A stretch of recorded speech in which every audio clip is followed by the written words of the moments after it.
आप सभी को मेरा सुप्रभात। मेरा नाम अर्चना खरे है। मैं आपकी हिंदी शिक्षिका हूँ।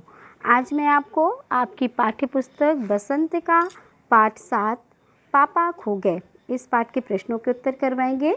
तो देखिए, प्रश्न नंबर पहला है, नाटक में आपको सबसे बुद्धिमान पात्र कौन सा लगा? उत्तर देखिए, हमें नाटक में सबसे बुद्धिमान पात्र कौवे का लगा, क्योंकि कौवे ने ही लड़की के पापा को खोजने में महत्वपूर्ण एवं सक्रिय भूमिका का निर्वाह किया।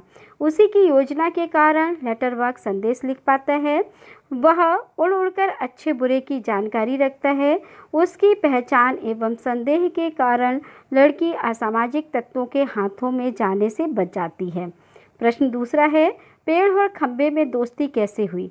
उत्तर, एक बार जोर की आंधी आने के कारण खंबा पेड़ के ऊपर गिर जाता है। उस समय पेड़ उसे संभाल लेता है और इस प्रयास में वह जख्मी भी हो जाता है।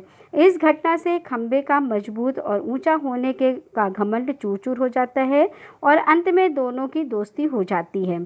प्रश्न तीसरा है, लेटर बॉक्स को सभी लाल ताऊ कहकर क्यों पुकारते थे? उत्तर है, लेटर बॉक्स ऊपर से नीचे तक पूरे लाल रंग में रंगा हुआ था और बड़ों की तरह बुद्धिमानी से बात करता था। वह अपने खाली समय में उन सभी पत्रों को पढ़ डालता था जो उसके भीतर होते थे।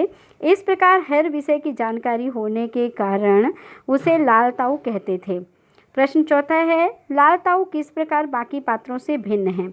उत्तर, लाल ताऊ पढ़ा लिखा, हंसमुख और मिलनसार था। वह नीरस और उबाऊ वातावरण को भी अपनी मज़ेदार बातों से आनंदमय बना देता था। लाल ताऊ अपने अंदर पड़े पत्रों को बोरियत मिटाने के लिए पढ़ लेता था। वह किसी से डरता नहीं था। समाज की चिंताएं भी उसे सताती रहती थी। इन्हीं सब कारणों से लाल ताऊ बाकी पात्रों से भिन्न है।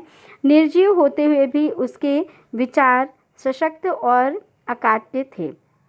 प्रश्न पांचवा है, नाटक में बच्ची को बचाने वाले पात्रों में एक ही सजीव पात्र है। उनकी कौन कौन सी बातें आपको मज़ेदार लगी, लिखिए। नाटक में कौवा ही एक पात्र सजीव पात्र है जिसकी हमें निम्न बातें मज़ेदार लगी।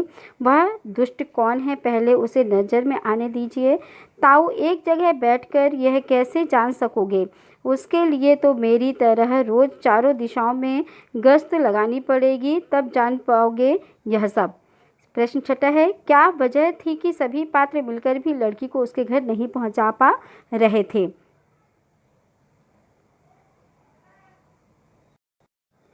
उत्तर है, लड़की बहुत ही छोटी और नादान होने के कारण उन्हें अपने घर का पता बता नहीं पा रही थी।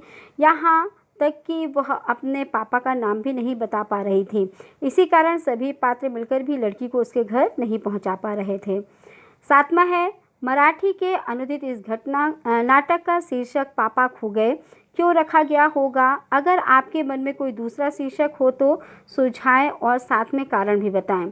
तो उत्तर है, लड़की को अपने पापा का नाम पता कुछ भी मालूम नहीं था। कहानी के सभी पात्र मिलकर उसके पापा को खोजने की योजना बनाते हैं। इसी कारण इस नाटक का नाम पापा खो गए रखा गया होगा। इसका अन्य शीर्षक लापता बच्ची भी रखा जा सकता है, क्योंकि इस नाटक में पूरे समय इसी बच्ची के घर का पता लगाने का प्रयास किया जाता है। आठवां है, क्या आप बच्ची के पापा को खोजने का नाटक से अलग कोई और तरीका बता सकते हैं? उत्तर, हम बच्ची को उसके घर तक पहुंचाने के लिए पुलिस, समाचार पत्र, पोस्टर, टीवी और मीडिया की भी सहायता ले सकते हैं। प्रश्न भाषा की बात। 9वां नंबर है, आपने देखा होगा कि पाठ को पढ़ते हुए आपका ध्यान कई तरह के विराम चिन्ह की ओर गया होगा। अगले पृष्ठ पर दिए गए अंश से विराम चिन्हों को हटा दिया गया है। ध्यानपूर्वक पढ़िए और उपयुक्त विराम चिन्ह लगाइए।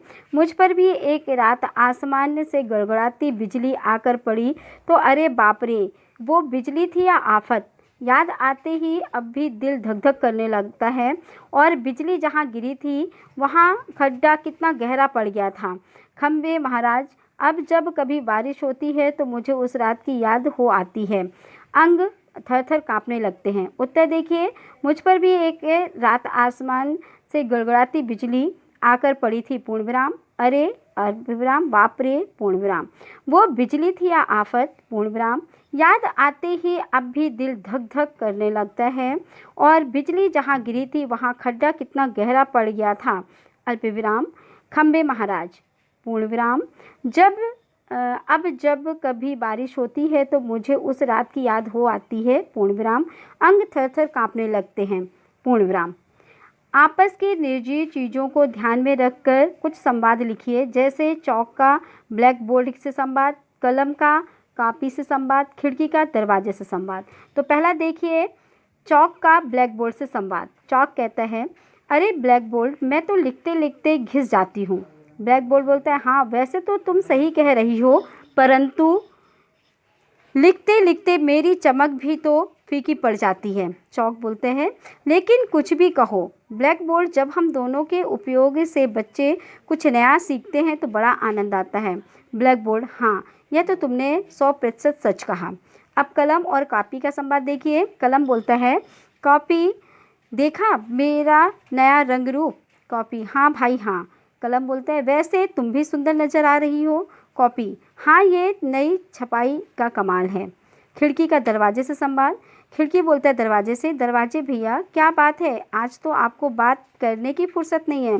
दरवाज़ा बोलता है, क्या बताऊं, सुबह से ये रंग रोगन वालों से परेशान कर रखा है।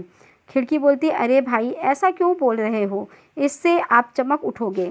दरवाज़ा बोलता है, हाँ यह तो तुमने ठीक ही कहा। तो ये सभी प्रश्नों के उत्तरों को आप कॉपी में करिएगा और जो भी तारीख आपको बताई जाती है उस तारीख में भेजिएगा। धन्यवाद।